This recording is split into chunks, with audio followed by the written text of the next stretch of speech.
Ibang level ka, fuck you. Iba ka. Ano bang tinira mo kagabi? Anong tinira mo kagabi, fuck you? Ulitin ko, hindi ako nagmumura ha. Tinatawag ko lang siya sa kanyang acronym. Fuck you. Ito yung we will watch the statement in full. Kabuuan. Sa kabuuan to, mga kotsero. So medyo mahaba to. Yung statement niya is 36 minutes and 51 seconds. Tapos magko-comment pa ako. So expect na we will be here listening to him mga isang oras at kalahati. Kaya maaga ako nag-live stream. Magagalit na naman sa akin mga DDS. And then mga DBS mga Duterte Balahura supporters. Tuloy na natin to. Sa buong bansang Pilipinas, buong sanlibutan, magandang araw. Ganda ng huni ng mga insekto sa likuran niya, no? Parang nasa bundok, no? Parang nasa bundok. May huni ng insekto magandang umaga, magandang hapon, magandang tanghali, at magandang araw sa inyong lahat. Ang pangungusap ko po ito ay napakahalaga para sa lahat ng mga kababayan nating Pilipino na makikinig at manonood sa akin, although hindi nakikita ang mukha ko. Ito po si Pastor Apollo Kibuloy, ang appointed Son of God ng Kingdom of Jesus Christ, the name above every name. Sana po press conference ang tatawagin ko ngayon. Pero dahil nanganganib ang buhay ko, ay hindi po muna ninyo makikita ang aking pagmumukha. Ang akin lang po munang boses ang inyong maririnig. Hindi ko mag-gets yung sense. Hindi ko mag-gets yung punto. Anong pagkakaiba ng makita yung kanyang mukha at marinig yung kanyang boses sa kanyang safety? Hindi ko mag-gets. Hindi ko mag-gets, fuck you, kung bakit ganun. Ano hong connect? Paki-explain nga. Ano hong connect? Baka ayaw mo lang malaman ng tao kung nasaan ka. Kaya ng tunay na kwento dyan. Ayaw mo malaman ng tao kung nasaan ka. Pero madudulas ka naman mamaya. Sinabi mo rin kung nasaan ka. Mahalaga po ito na sasabihin ko sa inyo. Mga kababayan, mula po noong 2018, ako ay linigalig na at ang aking kongregasyon na walang dahilan, ginawan kami ng kaso doon sa bansang Amerika. Walang dahilan. Sumunod kami sa batas. Paano? Kung kami may sinabi lang violations na hindi pa napatotohanan, yan po ay nasa kanilang federal court na. Okay, wait lang. Meron daw siyang kaso sa Amerika na hindi pa rin napapatotohanan. Kaya ka nga may warrant of arrest eh. May probable cause. Magsa-shoutout muna tayo sa mga kaibigan natin sa Sendwave. Yan, kung kayo ay nasa US, UK, Canada, Italy, France, Spain, Ireland, and Belgium, may pwede na kayo magpadala ng iyong mga remittances sa Pilipinas gamit ang Sendwave. Kung gagawin nyo lang ay download ng Sendwave app, gawa kayo ng account, ilagay nyo ba ang account details nyo, at pwede na kayo magpadala ng walang remittance fees sa mga GCash, sa mga bangko, at iba't ibang mga pawn shops ng inyong mga mahal sa buhay sa Pilipinas. At kapag ginamit nyo po ang promo code na Coach Jarrett sa inyo pong unang padala, ay makakuha pa kayo ng karagdagang $20 free credit. Kaya yan, gamitin na si Sendwave for all of your remittance needs. Kumuha kami ng 20 lawyer. Wow, 20! Upang pag-usapan ang lahat ng kanilang akusasyon. Dami pera! Which is about 43 counts. Lahat po yan ay mayroong 20 lawyers na nakatutok. At meron na po kaming depensa. Okay. Naghihintay po ang aking mga lawyer sa Amerika at sa Pilipinas na simulan ang trial. Oy. Mulang 2018, pinospon. Pandemic 2020, pinospon. Pinospon talaga. 2022, pinospon. 2021, ganun din. Alam nyo kung bakit pinospon? By request ng mga attorneys niya. Hindi naman ipopospone yan agad. Ginrant ho ng court yung postponement nila for humanitarian purposes. Na binibigyan sila ng pagkakataon magkala pa ng kanilang ebidensya para patunayang inosente si Pastor Canor.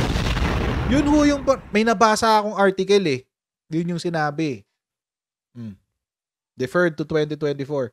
This was contained in an order dated November 2, 2023, signed by U.S. District Court for the Central District of California Judge Terry Hatter pala. After U.S. prosecutors and defendants defendants. Sila yan, defendants. Sila yung kinakasuhan eh. Asked for additional time to allow them to study and review the charges so their legal team can effectively answer the cases. See? Sila yung nagpa-defer, kaya napopostpone siya na napopostpone. Bakit? Sinasabi ng abogado nyo, paki-postpone po kasi pag-aaralan pa po namin. Kayo yung nagpapa-defer eh. Siyempre yung 2018, 2019, 2020, granted na yon. Pandemic yun eh. 2021, granted na yon, pandemic yan. Walang na natin isipin yan. Yun yung dahilan. Hindi niya sinabi, di ba? Hindi niya sinabi kung bakit na-postpone. Napo-postpone siya kasi nagpapa-defer ng date for additional time to review the cases. Parehong nag-request. Yung US District Attorney at saka yung District Attorney parang Solgen yun. Yung US District Attorney tsaka yung defendants. Tuloy natin. 2023 sana ipo-postpone. Pinospone pa rin. Ngayon, hindi na po papayag ang judge. November 5, 2024. November 5 ba? Talaga pong itutuloy na. November 2. Ngayon, Hindi, wait. ako naman nandito sapagkat indicted din ako. Wait, November 5 ba? Tingnan nga natin. Kailan ba minove? Sealed indictment pa nga ng 3 taon. Hindi ko alam ako indicted ako. So anytime pupunta ako doon, pupusasan na ako, hindi ko alam. Pero salamat naman sa Panginoon Diyos sapagkat Pupusasan ka talaga kasi may warrant of arrest ka. Huwag ka nang pumunta ng Amerika. hindi na ako pumalik doon at hindi nangyari yon.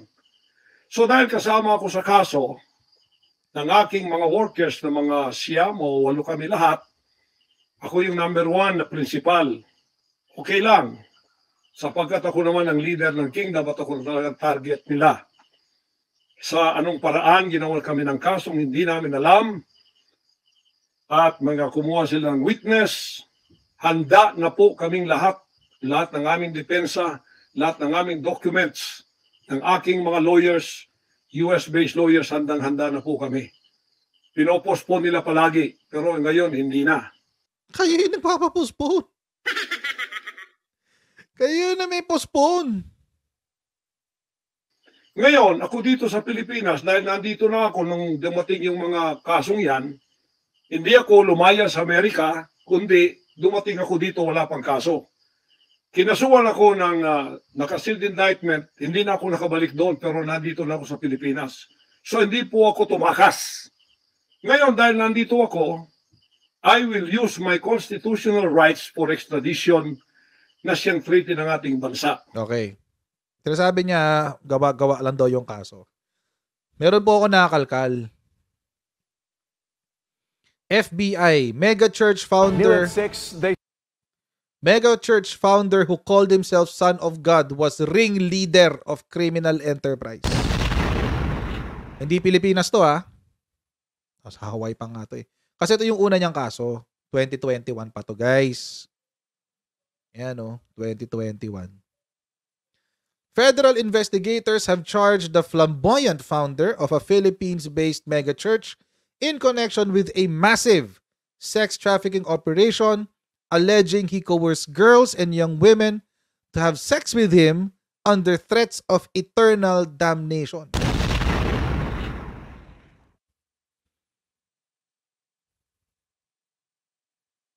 The leader of the Kingdom of Jesus Christ, Apollo Carrion Kibuloy, is believed to be in the Philippines, but he has strong ties to Hawaii, and authorities said he maintains a residence in Kapolei sa Hawaii.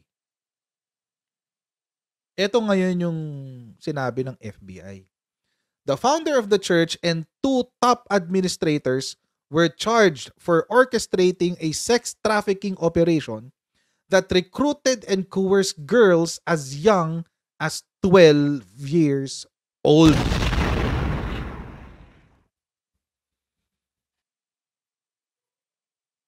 It's all fun and it's all jokes until you realize gaano kahayop tong mamang to. 12 years old. Kayo ba may 12 years old? O meron ba kayong anak na dumaan sa 12 years old? Apo, pamangkin.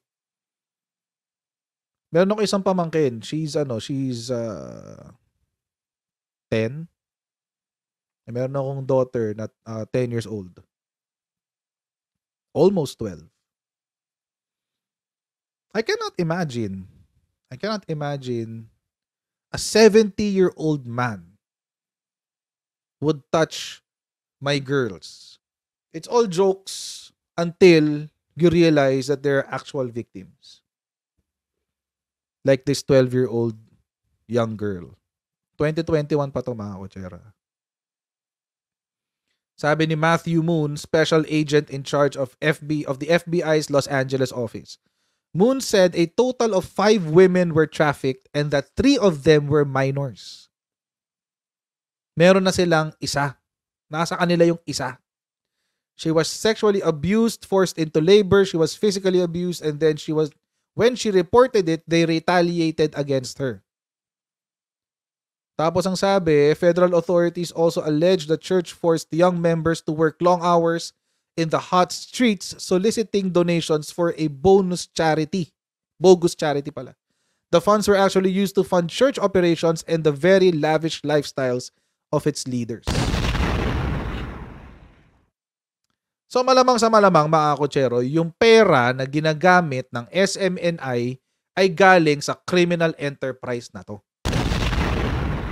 Pinambili nila ng transmitter, I don't know, I'm not sure if they bought the building, if pinambili ng building, what have you. He previously denied the sex trafficking allegations after a 2018 Hawaii News investigation reported that the church ran a child sex ring. See, 2018 pa pala. So ito yung sinasabi ni Kibuloy na 2018 pa lang meron silang gawa-gawang kaso. Hindi naman niya in-explain kung ano yung kaso. Yung kaso pala, mga kotsero, is human trafficking of minors. Tapos sasabihin niya, merong gustong pumatay sa akin. Alam mo, you deserve something more than death. Alam niyo, etong taong to dapat di pinapatay. Yung mga taong gumagawa ng ganitong krimen, by the way, I'm not saying he did it. Hindi ko sinasabing guilty na siya dyan. Dadaan pa siya sa court process. Pero ang akin lang, nabigyan na siya ng warrant of arrest. So may probable cause na totoo to. Sana walang pumatay sa kanya. Sana walang bumitay sa kanya. Sana pagdusahan niya ng daang taon. Kung aabot man siya ng daan taon, itong krimen ng ginawa niya to. Kung mapapatunayan. Tapos sasabihin niya, ang yabang mo mapamagsalita, I will use my constitutional rights for extradition, as if you have the moral ascendancy to talk like this. Iba pa yung sa labor, ha? Iba pa yung hindi niya pinapasahod yung mga tao niya. Iba pa yun. Iba pa yung panggagahasa niya sa mga pastorals niya. Iba pa yun. Ano ba napipindot ko? Ito. Yan. Hindi, iba pa yun. Iba pa yung money laundering. Iba pa yung, Diyos ko naman. Ano to? Mga kotsero, may warrant na siya. Most wanted na nga eh. Most wanted ng FBI, oh. Yan po ang iniintay ng mga lawyers ko dito sa Pilipinas. Tigas ng mukha. At sa Amerika. Iniintay namin ang request ng US Embassy sa Department of Foreign Affairs. Hindi po dumating. Sapagkat kung yan pag-uusapan, i-endorse doon sa Department of Justice, wala rin doon. So for extradition, the DOJ talaga yun. Pag-usapan ang extradition treaty kung paano gagawin. Handa din po ako sa kasong yan kung ako'y ma-extradite pagkatapos mapag-usapan at nakadaan na kami ng Court of Appeals, Court of First Instance at Supreme Court. Kung ilang taon yun, dapat magtiis din sila. Hindi dumating yun, iniintay ko hanggang ngayon. Wala pong request na ganon. Ngayon, eto po. Tignan nyo. Gagamitin pa niya yung legal judicial system para makapag ano pa siya, para ma-extend yung panahon niya. Ano sabi niya? Kapal ng mukha eh. Ano sabi niya? Kapag nag-extradition, lalabanan daw sa RTC, lalabanan sa Court of Appeals, lalabanan sa Supreme Court. Kahit gaano katagal abutin yun, intayin nila yun. O ang mahalagang ibabalita ko sa inyo. Mula noong 2018 hanggang ngayon, hindi na po kami mapakali sa ating sariling bansa. Nawala po ang aming kalayaan sapagkat kami dito ay sinusurveillance. Sinusurveillance ako dito sa Pilipinas ng CIA at ng FBI. Sarili kong bansa, ako po ay nagtatago sapagkat liligwakin ako ng ganun-ganun na lang. Walang extradition process na gagawin. Dumating po sa aming kaalaman sa mga sandaling ito from reliable sources. Correct me if I am wrong, but these are reliable sources na dumating sa akin na ayaw na raw po nila ng extradition treaty.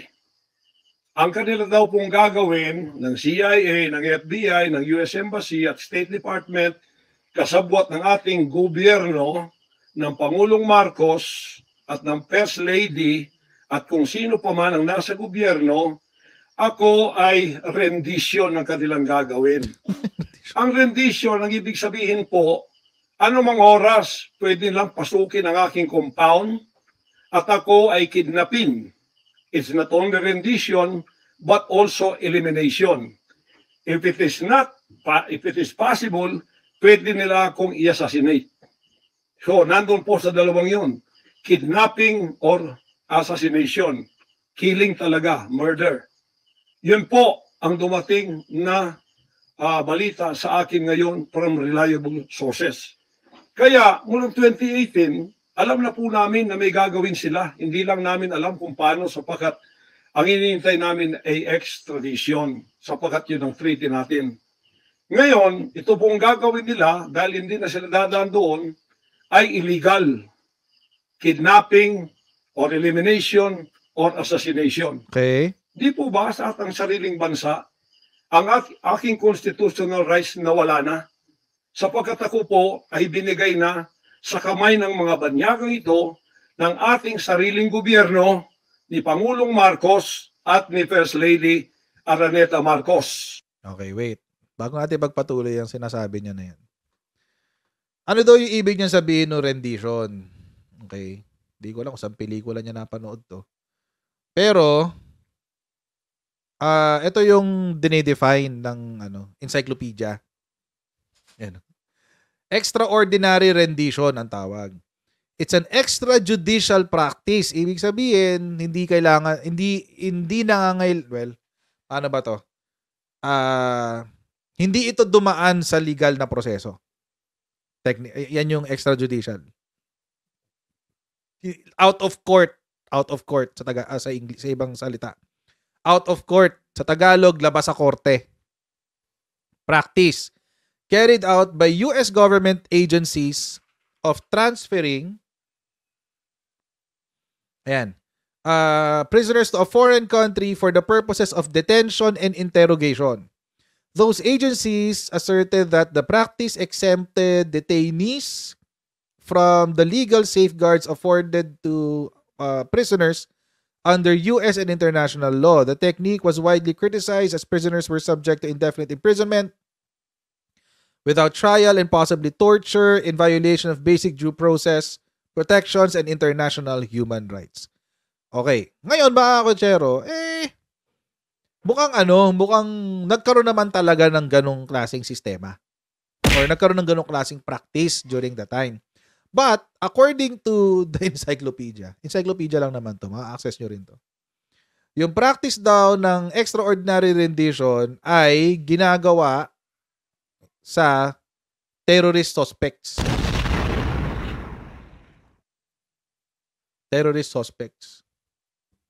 Most notably at locations in Afghanistan, Poland, Romania, and Thailand. Okay?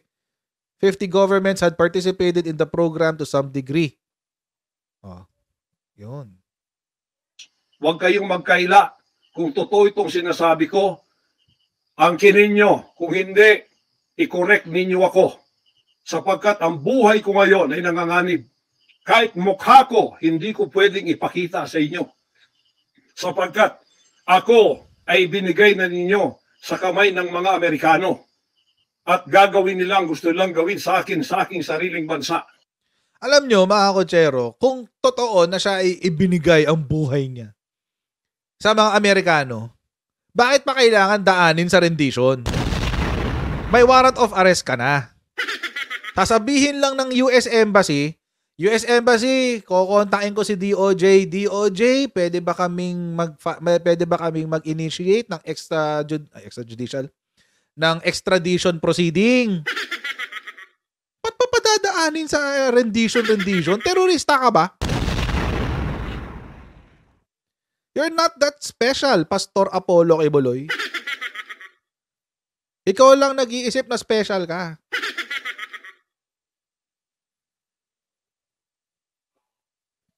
At least sa batas ng Amerika, you're just an ordinary criminal that needs to be brought to justice. Ba't patadaanin sa rendition? Extraordinary rendition. Hindi na kailangan nun. Papa-extradite ka na lang yan. Tapos hold departure order or isasama ka sa watch list. Immigration watch list. Para hindi ka makalabas. Alam niyo mga kotsero, kinumpirma niya. Siya mismo nagkumpirma na nasa Pilipinas siya kasi nadula siya dito sa statement niya. Ang aking 11 compounds, araw-gabi, sinosurveillan ng drone. Hindi po kami makatulog. Hindi kami mapakali. Baka yung ginawa nila sa amin noong 2020 doon sa Amerika na bigla kaming pinasok, pinagigibang pintuan, pinagigibang lahat ng aming pamamahay sa loob, linigwak lahat, ay gagawin nila dito sa aming bansang Pilipinas sa aking mga compound. Malamang sa malamang PNP ang gagawa niyan. Lalo kung may extradition, na. PNP ang gagawa nun. PNP. At mga kotsero, wait lang. 11 compounds?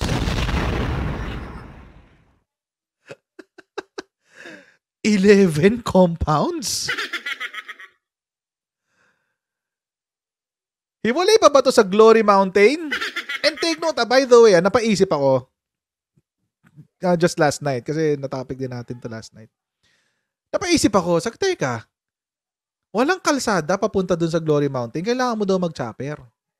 Darong kalsada, sabi kailangan daw mag-chopper. So, ibig sabihin, nasa kaloob-looban to ng bundok. Napatituluhan kaya nila yun? At kung napatituluhan nila kay Kibuloy, paano nila ginawa yun? Okay, tuloy natin. Saan man po ako naroroon, nandoon sila nakasurveillance sa akin at naghihintay na lang ng tamang pagkakataon upang ako ay kidnapin o kaya patayin o kaya i-assassinate na ganun-ganun na lang para mawala ako dito sa mundong ito. Na kanilang bakit ako naging hadlang, hindi ko alam. Anong assassinate na sasabihin mo? Bin Laden ka ba? Bin Laden ka ba? Para i-assassinate? Are you a national security threat sa bansang Amerika? Arrest pwede pa. Arrest. Oo, arrest. Sigurado yun pwede. Assassinate? Tsaka ba't natatakot ka sa assassination? Di ba ikaw na nga ang bagong Jesus Christ? Maghihintay lang kami ng 3 araw, buhay ka na ulit.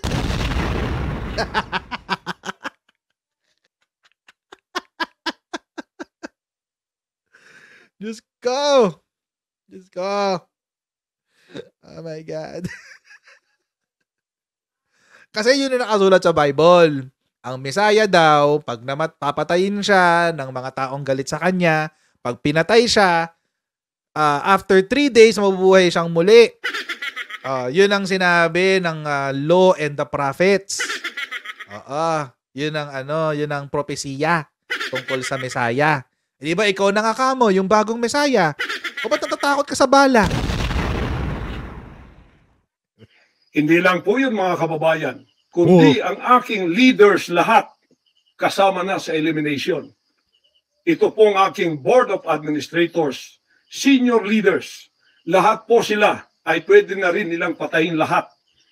At pagkatapos hindi namin alam kung anong plano nila sa buong properties namin sa Kingdom Nation. Kahit bakit ganito sila kagalit at bakit ganito ang kanilang treatment sa akin na isang appointed son. Ang ministry ko po ay evangelizing the whole world with the Word of God. Hindi ko naman kasalanan ako'y maging kaibigan ng politikong tulad ni Pangulong Duterte, Vice President Sara. Taga Davao po kaming lahat. Lumaki kami lahat dito. Ay, hindi. May chismis na galing siyang Pampanga. Tubong Pampanga daw muna to. Lumipat lang sa Davao kasi for some reason, nakalimutan ko ba siya nalipat ng Davao. Pero Tubong Pampanga daw talaga siya. Tapos, ang kwento sa akin, kwento lang naman. Matagal na raw siyang nagmi-ministry. Failed pastor daw siya sa Christian church. Tapos, yun, tapos lumipat ng Davao. Tapos to na. Feeling niya siya na si Jesus Christ. Tuloy natin. Alam ko po ang aking mga kaibigan, sila. Lumaki kami, mayor namin yan, prosecutor pa, naging congressman, naging president. Yan po ang aking pakikipag-ugnayan for nation building. Wala akong ibang interest sa bansang ito, kundi ang pagunlad. Ngayon, ako po ay inuusig. Ako po ay ginigipit. At ako po ay sinasaktan sa lahat ng paraan ng mga false accusation, false allegations na ayaw naman nilang pumunta sa korte. At akala ko ba may kaso ka na sa court? Ikaw na rin mismo nagsabi na ang US District Court mismo ang naghabla sa'yo. May kaso ka na sa korte. Amerika pa nga eh. Amerika pa nga eh. Nagtatanong ka, bakit ka quote-unquote persecute? Hindi ka pinapersecute, pinoprosecute ka. Magkaiba yun. Iba yung persecute, iba yung prosecute. You're being prosecuted. Why? Because of this. Wanted ka kasi. You're being prosecuted because of the crimes of sex trafficking by force, fraud and coercion, sex trafficking of children, bulk conspiracy, and bulk cash smuggling. You're being prosecuted, hindi persecuted. Pag persecuted kasi, ibig sabihin, inosente ka, wala kang alam, tapos hinahabla ka. Inaabuso ka. Yun, hinahabla ka ganun. Yun ang persecuted. Prosecuted, ibig sabihin, meron kang kaso. Huwag kang magmalinis. Sabihin natin, wala pa yung kaso na yan, hindi pa yung kaso na yan, wala pang guilty verdict, okay lang yun, we'll give that to you, sa'yo na yun. Pero you are still prosecuted. You're being prosecuted. At pagkatapos, ayaw din nilang paharap itong mga false accusers na Ikaw ngayon nagtatago. Kakasabi mo lang kanina, since 2018 hanggang 2022, nagtatago kami. At ano ba talaga? Ayaw nilang iharap yung naghahabla sa'yo? O ayaw mong humarap sa kanila kasi nagtatago ka? Ano ba talaga? Gagawa nila to destroy my reputation para idamay sila Duterte family doon sa kapupuntahan ng mga investigasyong walang kakwenta-kwenta. Hinamon ko na kayo, punta kayo sa korte. Ayaw ninyo. Ikaw, Risa Hontiveros. Ikaw, kayong tatlo dyan na nasa kongresong puro leftist. Hinahamon ko kayo, sabi ko, pumunta kayo sa korte sapagkat ang SMNI walang kasalanan, ginurgur ninyo. Sapagkat idinadawit ninyo kami sa politika. Anong gurgur? Ano yung gur? Kanina ko pa narinig yung gurgur na yun eh. Ano yung isabihin ng gurgur? Bisaya ba yun? Bisaya ba yung gurgur? Gurgur patayin. Term ni Maharlika. Si Maharlika lang. Kaya pala baliw to. Kaya pala baliw to. Kung sino-sino pinapakinggan mo. Ay, nako. Ito resulta ng echo chamber talaga ng DBS. Sa totoo lang. Itong resulta ng echo chamber niyo dyan sa Duterte Balahura supporters. Anyway, ito, pinaghahalo-halo na niya yung kwento. Meron siyang hiwalay na kaso sa FBI, di ba? O yan. Tapos, ipinasok niya bigla yung kay Risa Ontiveros. Tapos, ipinasok niya ngayon yung kay SMNI. Ano ba talaga yung kaso na gusto mong tutukan? Sinagot mo na ba yung sa FBI? Kasi sabagay, sinabi na niya, inosente siya doon. Sa FBI. O sige. Game. Tapos ngayon, pinasok si SMNI. Mga kotsero, ang juridical person po ni SMNI ay hiwalay sa pagkatao ni Pacquiao. Kapag si Pacquiao may ginawang krimen, hiwalay po yung kay SMNI because si SMNI is under Suarasug, which is a separate juridical entity. Korporasyon yun eh. It's a separate person. Hindi porke may ginawang krimen ang Pacquiao, ibig sabihin si SMNI may ginawa ring krimen. Hindi ho, magkahiwalay ho yun. Nalis ninyo ang aming malayang pagpapahayag, ang aming press freedom, pati ang liberty ko na, ang aking freedom, ang aking constitutional rights. How? Wala na po. How? Palagi kami nagtatago. Kayo yung nagtatago. May kaso na ba kayo sa Pilipinas? Wala kayong kaso pa sa Pilipinas. China-challenge mo nga si Risa Ontiveros nakasuhan kayo sa Pilipinas. Hindi pa kayo kinakasuhan. Wala kayong dahilan magtago. Bakit kayo nagtatago?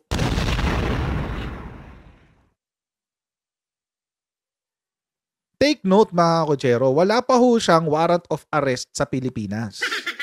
Wala ho siyang dahilan magtago. Wala ho siyang dahilan magsalita na ang kanyang constitutional rights are being violated. Wala rin ho siyang karapatan sabihin na ang constitutional rights ng SMNI are being violated. So, ba't kayo nagtatago? Maglakwatsa kayo! Punta kayo ng mall! Walang problema yun! Wala ka naman kayong warrant sa Pilipinas. Sa States meron. Sa Pilipinas, wala. Ba't kayo nagtatago? Kayo magtago. Relax. Kalma. Enjoy. Palagi kaming lumilingon sa likod namin sapagkat hinahabol kami. Ng sariling mo multo. Nakapalibot sa amin ng mga CIA. Alam namin yon. FBI nandyan din. Paano pinag-usapan na ito. Kung nakapalibot sa inyo ang CIA at FBI, hindi nyo mararamdaman yun. Promise. Hindi nyo mararamdaman yun. Promise. Maniwala kayo. Hindi nyo masasabi na sino pinapalibutan na kami ng CIA at FBI. Nako, fake news.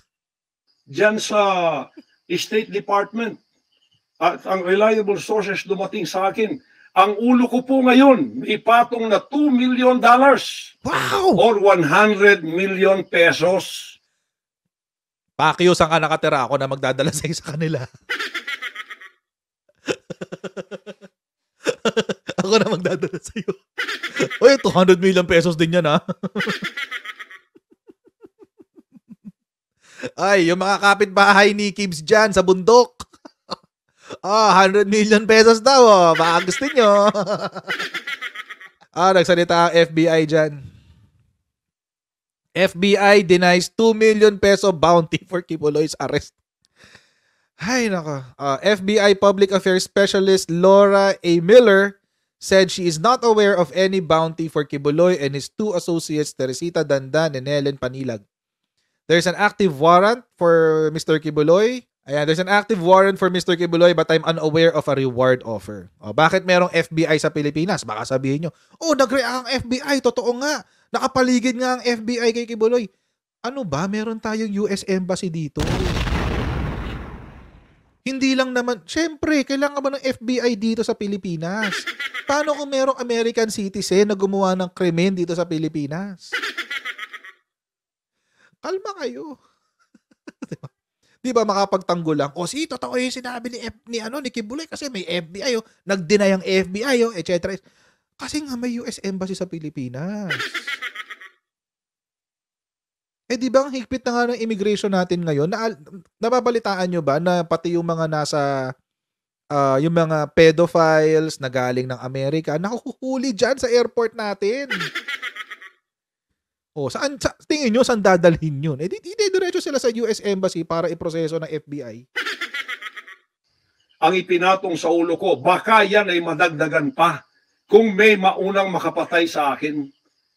Ano ang nangyayari sa bansa natin? Ngayon, mga kababayan, ay meron pa pong gagawin daw sila sapagkat meron na daw silang search warrant. Pagkatapos daw, isi-search ang aming lahat ng compound. At hindi daw kami papayagan na merong witness na sasama. At ang balita namin, kung ito'y totoo, sa reliable source ay nagsasabi na paplantingan daw kami ng bomba, guns, and drugs sa aming mga compound. Yan po ay... buong-buo na yung script sa utak ni Kibs, no? Buong-buo na yung script. Alam niyo mga kotsero, ganito yan. Inunahan na niya yung kwento. Kasi let's say kung totoong merong search warrant. Halimbawa may search warrant. Di ba nga namimigay nga siya ng bag-bag na baril kay Duterte? So inunahan na niya yung kwento. Para isipin ng tao na mga naniniwala kay Kibs, kay Pacquiao, yung mga naniniwala kay Kibs, iisipin nila, pag totoong may nakitang baril, bomba at kung ano-ano pa, sasabihin, ay totoo yung sinabi ni Pastor Kibuloy. Planted nga. Oo. Ba't naman magsisinungaling yan? Jesus Christ yan eh. Tuloy natin. Aming babantayan. Sinabi ko na po muna sa inyo dito sa live na to, para kung mangyari man yun, sapagkat wala po kaming ganon, ay sila po may kagagawan nun. Mind conditioning at its finest! Scam artist, the finest scam artist at work. Di ba? Sinabi niya, inamin niya mismo. Nanggaling mismo sa bibig niya. Sinabi ko na ho sa inyo sa live na ito para pag may nakita man sila sa aming mga naari-arian na baril, bomba, etc., etc., hindi po kami ang nasa likuran nun. Planted po yan. See? Ang isda, nahuhuli, hindi lang sa lambat. Ganito ka pati sa bibig. Evil ang kanila pong mga pag-iisip sa ngayon. Masyadong desperado. Aywan ko kung bakit. Kung may kayo nasa katotohanan, nasa kapangyarihan, bakit kayo natatakot? At huwag ninyo pasamahin ang aming mga abogado para sumama sa inyo sa pagsi-search? Ay hindi. Hindi naman kasi kailangan yung abogado sa search. Pwede naman walang abogado sa search. Mas maganda kung may abogado ka para syempre napoprotektahan yung ano mo. Pero pwede namang hindi may kasamang abogado. Pwede kasi na basta isang witness lang. Meron lang isang titingin na hindi state force, hindi kasama ng police force. Isang magbabantay at titingin kung anong klaseng search ang ginagawa sa property mo. Kaduda-duda na yon. Hindi po pwede yun. Hindi talaga pwede yun. Bansang Hapon ng panahon ng giyera? Panahon ni Hitler? Na wala kaming pwedeng lawyer na sumama sa inyo? Kayo-kayo lang? Ikaw nga, pwede kang mag-witness. Pwede nyo kaming barilin pagka kami nakikipag-usap na kailangan may witness para... Ano? Ano daw? Okay. Si-search? Kaduda-duda na yon. Hindi po pwede yun. Tayo? Bansang Hapon ng panahon. May kasama siya sa background, may tumawa. Tama ba yung narinig ko? May tumawa. Masyadong desperado. Aywan ko kung bakit. Kung kayo nasa katotohanan, nasa kapangyarihan, bakit kayo natatakot? At huwag ninyo pasamahin ang aming mga abogado para sumama sa inyo sa pagsi-search. Kaduda-duda na yon. Hindi po pwede yun. Tayo? Natatakot. At huwag ninyo pasamahin ang aming mga abogado para sumama sa inyo sa pagsi-search. Kaduda-duda na yon. Hindi po pwede yun. Tayo? Bansang Hapon. Gumanon siya. Kumatok sa lamesa. Gumanon siya. ng panahon ng giyera. Ano to, panahon ni Hitler, na wala kaming pwedeng lawyer na sumama sa inyo, kayo-kayo lang. Pagkatapos, pwede nyo kaming barilin pagka kami nakikipag-usap na kailangan may witness. Sino may sabi sa'yo niyan? Na pwede kang barilin? Na kung pwedeng, kapag nagtatanong kayo kung may witness. Sino may sabi sa'yo niyan? Para kamerahan namin ang ginagawa ninyo na wala kayong lusot kung meron kayong gagawin na kabulastugan. At pagkatapos, ipapatong ninyo sa amin. Pagka ito'y totoo, we will resist you. Hindi kami violent, pero hindi kami papayag na wala kaming mga witness na sasama sa inyo. Lawyer at saka barangay captain ang hinihingi namin. Na magiging... yung lawyer nyo, pwede na yon, okay na yon. Sapat na yung lawyer nyo. Pati barangay captain, hindi. State ano yan eh. State, hindi siya state agent, pero he's an executive of the government. So, sorry, hindi yan kakampi sa inyo. Lawyer nyo, have your lawyer present.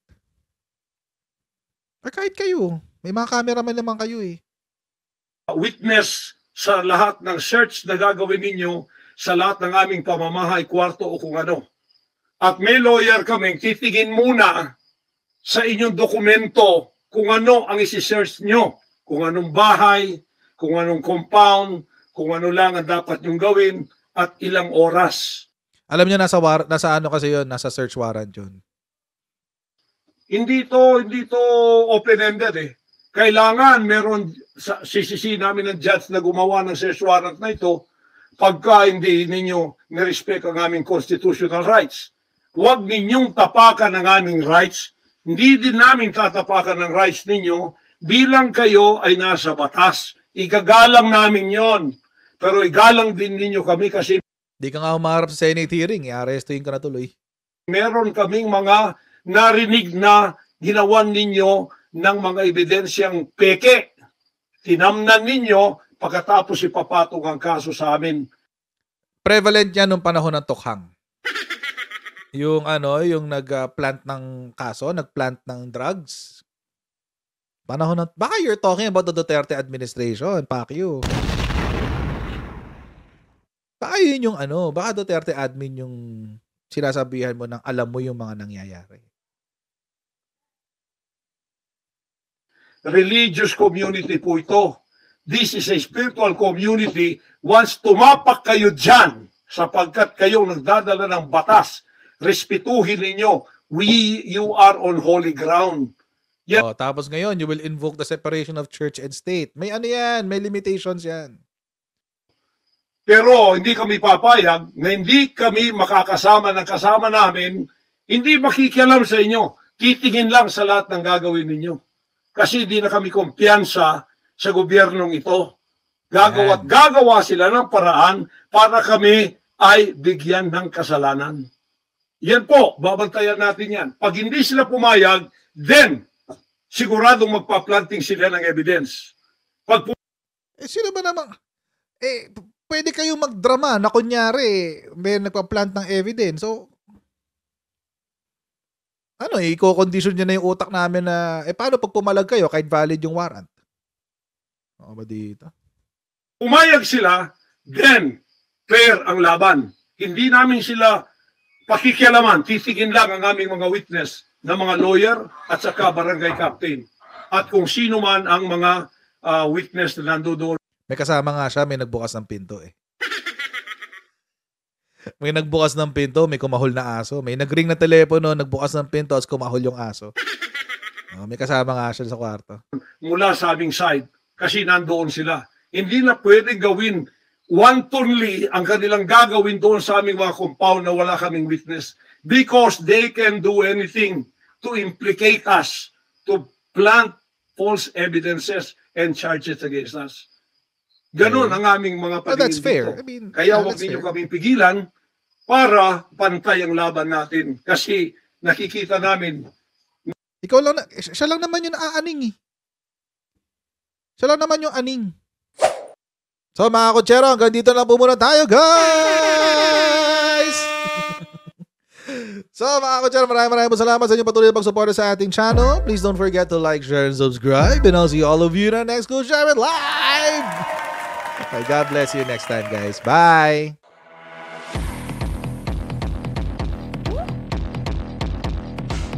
Pag ganun, huwag natin gawing tanga mga Pilipino. Mas maganda kasi nasa lugar ka ng tama kaysa yung pinipilit mo yung pagkakamali.